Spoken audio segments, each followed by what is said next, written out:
一个衰老的男人坐在母亲的病床前，不停地问妈妈一个问题：妈妈，为什么世事总是不如意？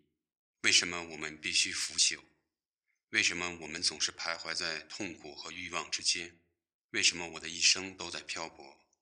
为什么我们不懂得如何去爱？亚历山大，一个身患绝症、距离死亡还有几天的人，在梦中又梦到了童年。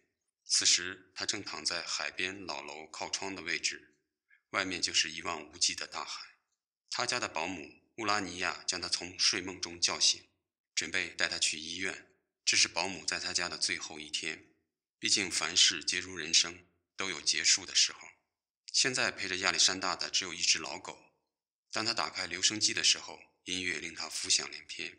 在邻楼的一栋窗子里面，总有一个人在回应着他所播出的音乐。亚历山大曾想到要去找他，看看他到底是谁，但最终放弃了这个想法，离开了那栋老房子，一人一狗走在了去往未知的路上。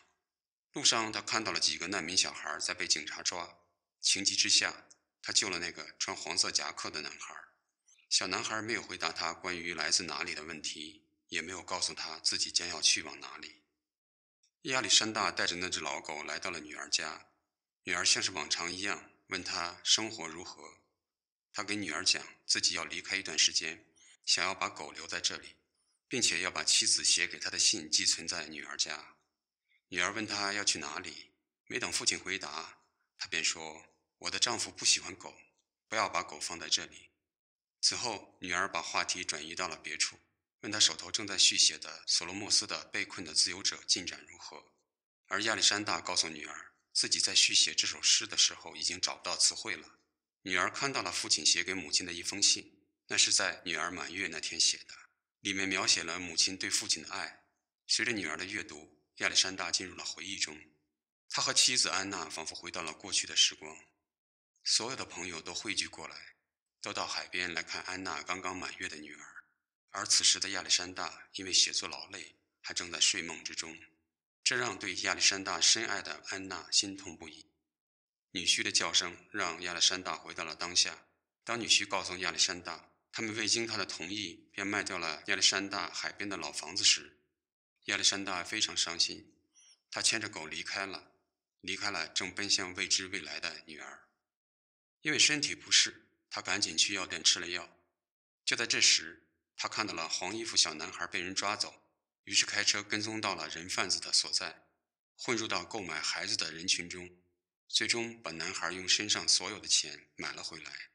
男孩是阿尔巴尼亚的难民，得知男孩那边还有一个奶奶，亚历山大将他送上了长途车，但小男孩很快下车，亚历山大只好自己开车将他送到边境。一老一少两个人成了无家可归的短暂的旅伴。当亚历山大在大雪中开车送男孩到希腊和阿尔巴尼亚的边界时，他被眼前的一幕震惊了。整个边界的铁丝网上到处挂满了死者的遗骸，这些都是从阿尔巴尼亚越境死亡的难民。男孩告诉亚历山大，自己是由一个叫赛琳的男孩带着自己，经过雷区，历经千辛万苦才来到了希腊。亚历山大正要将男孩送到边境的对面，男孩突然说自己在那边也没有亲人，于是亚历山大带着男孩赶快逃跑。当男孩知道亚历山大是一个诗人的时候，亚历山大向他讲述了自己最崇拜的一个诗人所罗莫斯，而自己正在续写他未完成的诗篇《被困的自由者》。不久，亚历山大来到了保姆家附近，正赶上保姆的儿子结婚。他意识到了自己的不合时宜，但最终还是将狗托付给了保姆。他表示自己实在是无路可走，没有选择。男孩意识到了亚历山大的悲伤，他说：你虽然在微笑，但你很伤心，因此前听说过所罗莫斯花钱购买词汇的故事。男孩便去帮着亚历山大寻找词汇。男孩找回来的词汇是异乡人，也即被放逐者，没有归属的人。恍惚之中，亚历山大又回到过去，那是在海上欢快的日子，阳光灿烂，歌声悠扬。在船上，母亲说她最近经常梦到亚历山大的父亲，而亚历山大父亲去世的时候是母亲最悲伤的时刻。那时候亚历山大并没有在身旁，他在出席自己的新书发布会。妻子安娜也希望能得到丈夫的陪伴，但这种希望也落空了。当大家在一起欢乐的时候，亚历山大再次离开了安娜，跑向了山上。悲伤的安娜独自面对大海。亚历山大是一个沉迷于自己世界的人，在沉迷于自己幻觉的时候，遗忘了周边亲人的存在。正处在回忆中的亚历山大被从旁边经过的医生唤醒了。他对医生说：“我明天就去医院。”医生离开时，他发现男孩不见了。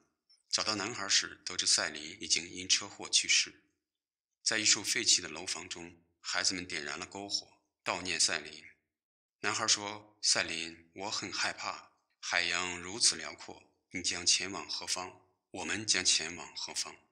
最终，亚历山大来到了母亲居住的养老院，和母亲告别。他已经很久没有见到母亲了。他说：“我太忙了，妈妈，总是有很多别的事情。”母亲已经不认识他了，但仍记得当年喊他回来吃饭时的话语。母亲缓缓地走到窗前，轻声喊道：“亚历山大，晚餐好了，回来吃饭。”亚历山大要和男孩分手了。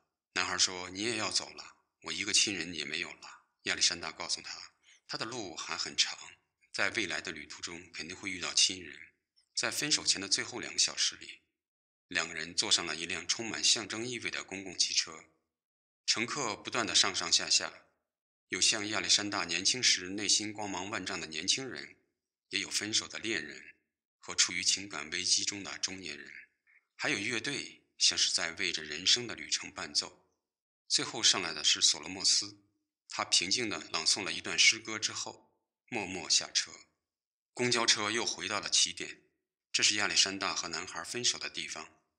男孩上了大船，去往远方。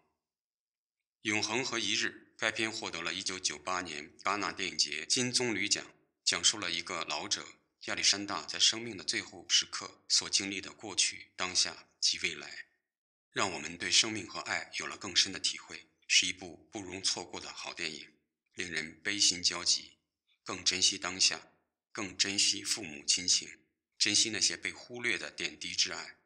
有爱的人才会发现生命如此美好，如此丰盈。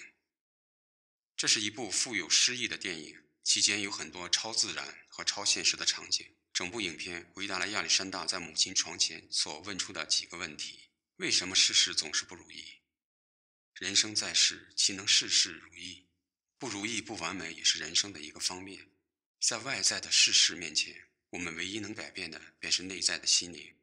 境随心转，放弃执着，放开眼界，世间不如意的事便会减少很多。为什么我们必须腐朽？因为我们困在时间的牢笼里，生命是一段时间线上的悲喜剧，像是世界万物一样，有生有灭。在这短暂的生死之间的路程中，充满了欢笑和泪水。也因为生命有始有终，才令我们的人生和我们人生中的一切更加值得回味。为什么总是徘徊在痛苦和欲望之间？欲望和痛苦就像一个秋千的两极。当我们来到这个世界，坐在这个荡来荡去的秋千之上后，我们注定会在欲望和痛苦之间徘徊。就像荡秋千一样，欲望要得越高，痛苦便也来得越深。一切唯心造，看清如梦幻泡影般的世事人生，我们的痛苦便会少一些，我们的幸福感便会增加很多。为何我们的一生都在漂泊？为什么我们不懂得去爱？我们一生之所以都在漂泊，就是因为我们不懂得去爱。一个无爱的人，便是一个无根之树、无系之舟、无家之魂。爱是解决一切问题的最根本的方法，不需要花费金钱，但比金钱还要珍贵。亚历山大的一生就是在一种无爱的状态下度过的。他为了心中的诗而放弃了家庭，放弃了妻子、女儿，放弃了母亲。这种无爱的人生导致了他一生漂泊徘徊，于欲望和痛苦之间挣扎。在肉体即将腐朽之前，才意识到人生的不如意。他与那个男孩的人生的最后的一段路程，其实象征着亚历山大和自己童年时光的一段相处。那个无家可归、没有亲人的男孩，就是亚历山大的人生象征。让我们以索罗莫斯在公交车上朗诵的诗来结束我们今天的短片。黎明前最后一颗星星，宣告骄阳的来临。迷雾阴影皆不敢损及，那万里无云的苍穹。一阵微风愉悦地吹来，轻抚天空下的脸庞，如此温柔，仿佛向心灵深处的呢喃。生命甜美，生命甜美。感谢您的收看，补光说影为您分享好的电影、好的故事，感受不一样的人生。喜欢的话，请订阅、分享、关注并点赞，您的支持是我前进的动力。我们下期见。